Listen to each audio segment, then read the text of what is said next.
All right, let's jump right into a deep dive on one of the most intriguing chapters in the Book of Enoch, chapter 9. Now, I know the Book of Enoch isn't in your typical Bible. It's a fascinating read. Oh, absolutely. Full of these apocalyptic themes that have resonated through history and religion. And today, we're going deep into a world where angels rebelled against the divine, giants roamed the earth, and, well, humanity was caught right in the middle of it all. A classic recipe for disaster. Exactly. So chapter 9 dives into the fallout from the Watchers. You know, those rebellious angels who decided to break rank and get a little too friendly with humans? Yes, the Watchers. Their story really captures that age-old struggle between obedience and curiosity, doesn't it? Totally. And their forbidden mingling, well, that led to the Nephilim. The Nephilim. Now, those were some imposing figures, weren't they? Oh, absolutely. And not just physically imposing. Their appetites were as legendary as their stature. But the Book of Enoch goes beyond just, giants stomping around. It really delves into the consequences of forbidden knowledge. The Watchers, they didn't just fraternize with humans. They shared secrets. Things like metalworking, astrology, even warfare tactics. It's almost like imagining fallen angels giving makeup tutorials and weapon-making workshops. Such a strange juxtaposition. I know, right? It really makes you think about the duality of knowledge, right? Yeah. Its potential for both creation and destruction. Absolutely. I mean, you take metalworking, that can be used to build tools and plows.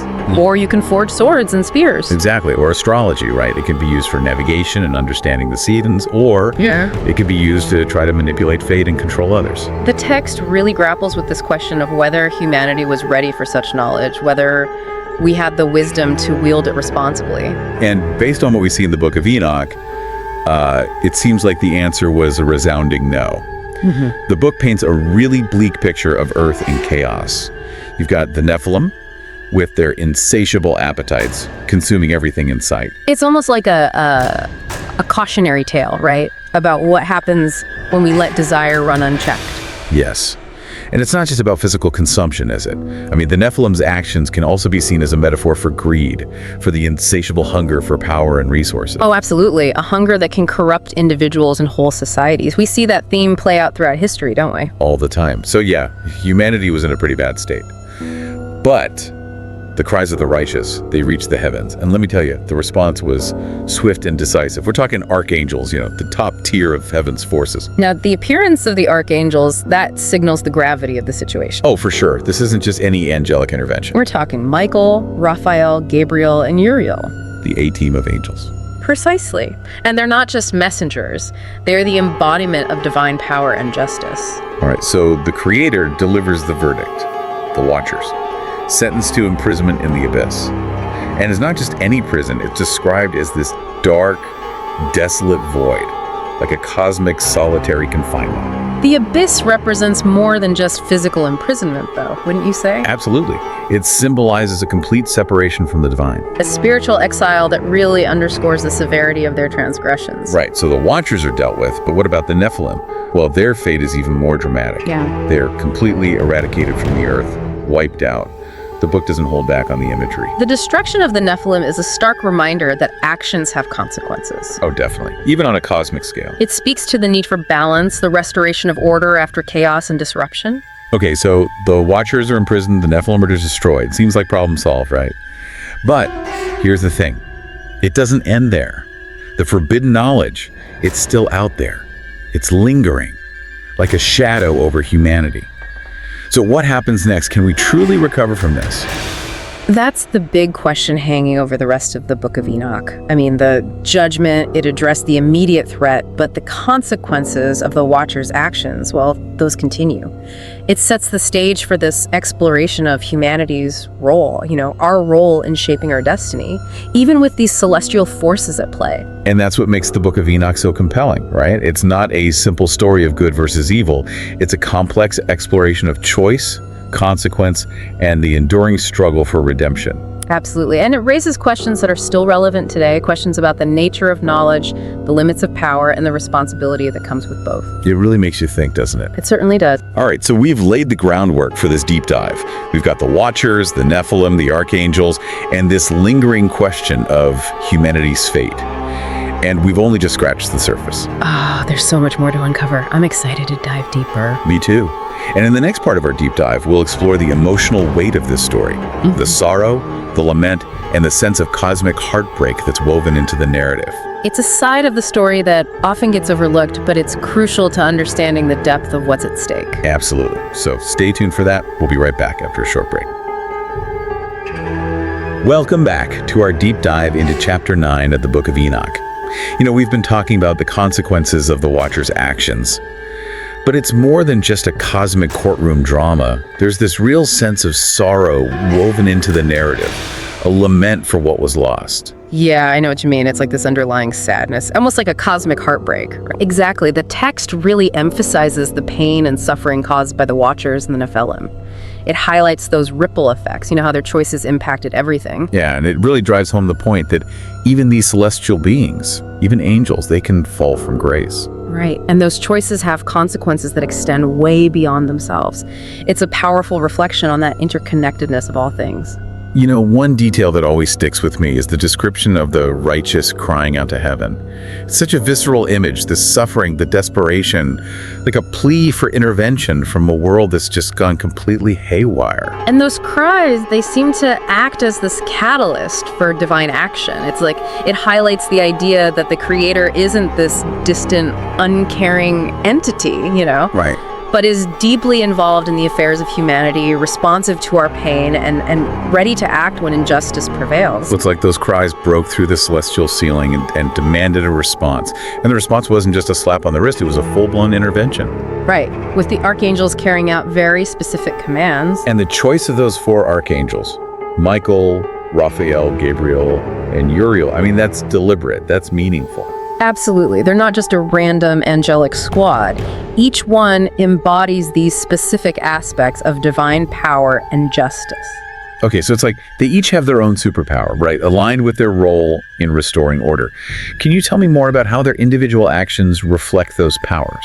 Sure. Think of it this way. Michael, the warrior, he binds the Watchers, signifying the restraint of those who abuse their power. Okay, so it's not just about punishing, but about restoring balance. Exactly. And then you have Raphael, the healer. He cleanses the earth, symbolizing the restoration of what was corrupted. Makes sense. Then there's Gabriel, the messenger.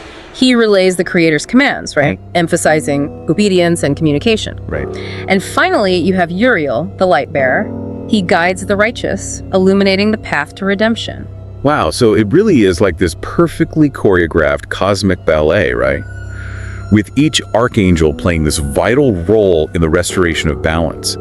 But even with all this action, there's still that undercurrent of sadness, isn't there? It's almost as if the Creator is grieving the loss of the Watchers, recognizing the potential for good that was squandered. The Book of Enoch, it doesn't depict this simple victory, but this complex tapestry of judgment, sorrow, and the hope for renewal. And that's what makes it so relatable even thousands of years later. We see those same struggles playing out in our own world, the power, the temptation, the consequences of bad choices. Exactly. And that brings us to a really crucial question. What happens to humanity after this celestial shakeup? Right, because it's not just happily ever after at that point, is it? Not quite. The text hints at a period of healing and restoration, but it's not that simple. You're right. The forbidden knowledge is still out there. Yeah. What does the Book of Enoch say about the lasting impact of that knowledge? Well, that's where things get even more intriguing. It suggests that the consequences of the Watchers' actions, they extend far beyond their immediate punishment.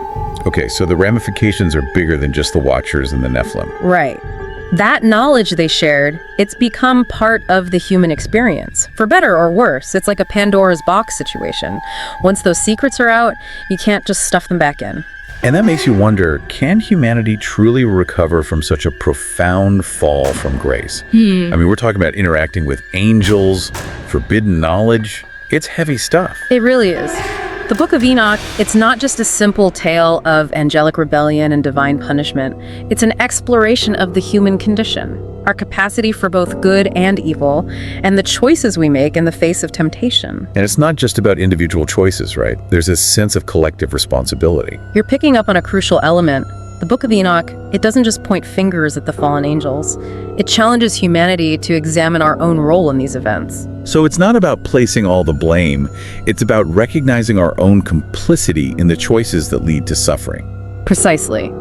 The Book of Enoch, it suggests that humanity isn't just a passive victim in all of this, but an active participant. We're capable of both perpetuating and combating the forces of darkness. Okay, so this idea of human complicity, that's pretty thought-provoking. What are some examples from the text that highlight this concept? Well, it explicitly mentions that some humans, they were actually seduced by the Watcher's teachings.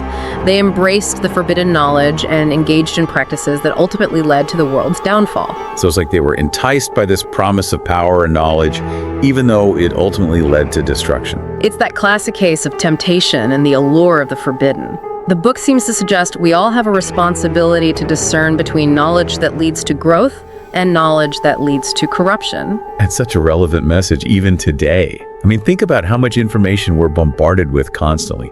We have to filter what's true, what's beneficial, and what's potentially harmful. Absolutely. It's a timeless dilemma. The Book of Enoch, even though it's this ancient text, it speaks directly to our modern struggles with information overload, ethical dilemmas, and those consequences of our choices. So this idea of human complicity, it adds another layer of meaning to those lasting consequences, doesn't it? It's not just the physical destruction, but that spiritual and moral corruption that seeped into humanity. Exactly. And that corruption, that lingering darkness, that's something the book suggests will continue to challenge humanity even after the immediate threat is gone. It's like this stain on the soul of humanity, a reminder of those choices made and the consequences that continue to echo through time. It's not a simple reset button situation. The judgment, it might have restored order on this cosmic level, but that inner battle, that struggle for righteousness and redemption, that continues long after chapter 9. So true restoration isn't just about external forces intervening, but our own individual and collective choices. Choosing to walk a path of light even when surrounded by darkness. That's a powerful message, and one that really resonates with the human experience. We're not just passive recipients of grace or judgment, but active participants in shaping our own destiny and the fate of the world around us. It's like the Book of Enoch is giving us this cosmic pep talk, urging us to step up and take responsibility for our choices. And it's not just about individual responsibility, but collective action, right? The book suggests we have this shared responsibility to create a more just and harmonious world. To resist those temptations that lead to destruction and embrace the knowledge that leads to growth and healing. Exactly. That's a beautiful message of hope amidst all the darkness and drama. It's a reminder that even when facing these profound challenges, we have the power to shape our own destiny and contribute to the collective good. Precisely. The Book of Enoch, it doesn't offer easy answers or simple solutions, but it provides a framework for thinking about morality, responsibility, and the struggle between good and evil. It's like a roadmap, right, for navigating the complexities of being human, reminding us that even when facing temptation and darkness, we can choose a path of light and help restore balance and harmony to the world. And it's a journey we embark on together, recognizing that our choices have ripple effects. They shape the collective destiny of humanity. Absolutely. Well, on that note, I think it's time to shift our focus to the specific language and imagery used in the Book of Enoch. Because it's not just about what happens, but how it's described that makes this ancient text so captivating. So we were talking about how the Book of Enoch uses this really powerful imagery, right? And one example that always comes to mind is that description of the abyss, where the Watchers are imprisoned. Oh yeah, it's not just some ordinary dungeon. Definitely not. It's described as this dark, desolate void, this place of eternal confinement and suffering. A realm completely devoid of light and hope and any connection to the divine. It's like being trapped in a black hole of despair. The text really emphasizes that feeling of utter hopelessness, right? It does. And it's important to remember, the abyss, it's not just this physical prison. It represents a complete separation from the source of creation. It's like the ultimate spiritual exile. Exactly. A fate much worse than death for beings who once existed in the presence of the divine. It makes you think about our own experiences, right? The different ways we can feel that separation and exile in our own lives. Broken relationships, loss of faith, even just feeling disconnected from who we really are. It's a powerful connection to make. The Book of Enoch, it uses this cosmic imagery to tap into these really universal human experiences. And then there's the imagery of the archangels, right? Carrying out the Creator's judgment. They're described with such vivid detail, emphasizing their power and precision. Yeah, and each of their actions is so deliberate, so symbolic. Like Michael the warrior, He binds the Watchers with chains, signifying the restraint of those who abuse their power. It's like they're restoring balance by restraining those forces that spiraled out of control. Exactly. And then you have Raphael, the healer. He cleanses the earth with fire, symbolizing that purification and renewal of what was corrupted. I see. So each archangel has their own specific role in this cosmic restoration project. Right. Gabriel, the messenger, he proclaims the Creator's commands with a voice like thunder, emphasizing the authority and the finality of the judgment. Okay, and then Uriel, the light bearer. He guides the righteous, illuminating that path back to harmony with the divine. It's like they're all working together to set things right. But as we've been talking about, right, it's not just about wiping the slate clean. Yeah. The forbidden knowledge is still out there. It is, and the Book of Enoch seems to suggest that even with the Watchers imprisoned and the Nephilim destroyed, those consequences, they continue. That knowledge, it's become woven into human experience. Like a genie you can't put back in the bottle. So what does it all mean? What does the Book of Enoch say about the fate of humanity after all of this? Well, that's the big question, isn't it? And the book, it doesn't offer a simple answer or a predictable ending. It presents a much more complex and challenging view. It suggests that we are both capable of great darkness and profound transformation. So it's not a message of despair, but a call to action. Like, hey, things are messy, but we have the power to change them. Exactly. It's a reminder that we're not passive bystanders in this cosmic play. We're active participants, and our choices have consequences. They shape not only our own destinies, but the fate of humanity. So we're left with this question: what choices will we make? Will we repeat those mistakes, or will we use our knowledge wisely? The Book of Enoch, it doesn't give us all the answers, but it gives us a framework for navigating these tough questions. It challenges us to examine our motivations to make those right choices. And it's an invitation to step into our roles as co-creators, recognizing that even amidst the shadows, there's always that potential for redemption, for renewal. For the creation of a world that reflects the best of humanity. A world of wisdom and compassion. Well, on that note, I think we've reached the end of our deep dive into Chapter 9 of the Book of Enoch. We've covered a lot of ground, exploring the rebellion of the Watchers, the chaos they unleashed, the divine judgment that followed, and the enduring questions about humanity's role in it all. But as always, there's so much more to explore, to ponder, to wrestle with. We encourage you to continue diving deep, to seek out your own understanding of this ancient text, and to consider its relevance to our world today. Until next time, keep seeking, keep questioning, and keep exploring those mysteries that lie just beyond the surface.